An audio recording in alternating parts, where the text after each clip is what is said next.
अस्सलाम वालेकुम वीवर्स, कैसे हैं आप? उम्मीद करता हूं आप सब खैरियत से होंगे। जी आज हम आपके पास नई गेम के साथ आए हैं, तो स्टार्ट करते हैं। ये गेम का नाम है 9-2-11। आप देख सकते हैं, देखेंगे 9-2-11 किस तरह होते हैं, ये कहावत भी है। तो स्टार्ट करते हैं अपनी गेम को। तो बच्चे आपके सामने बिल्कुल रेडी हैं। तो 9-2-11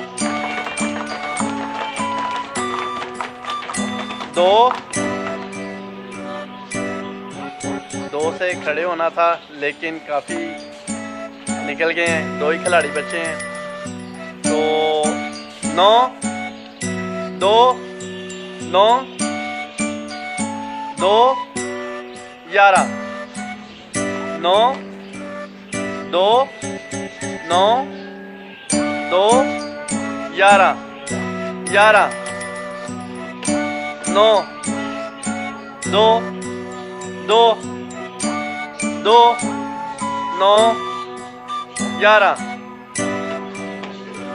2-9-9-9-2-11 2-9-9-9-2-11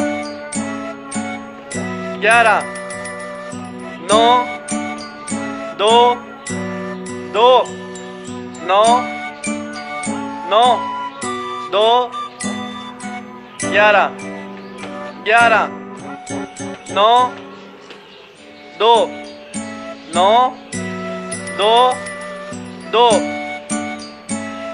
जी फाइनल जो है वो रिज़ल्ट आ चुका है। ये बच्चा सामने आपके फैज़ान गफ़ार, जो कि इस गेम का यानी कि विनर हुआ है। तो अब तक लीजिएगा इजाज़त, नेक्स्ट गेम में मिलेंगे इंशाअल्लाह ताला। हमारे चैनल को लाइक करें, शेयर करें और सब्सक्राइब लाजमी करें, ताकि हमारी हर नई आने वाली वीडियो आप तक पहुंच सके।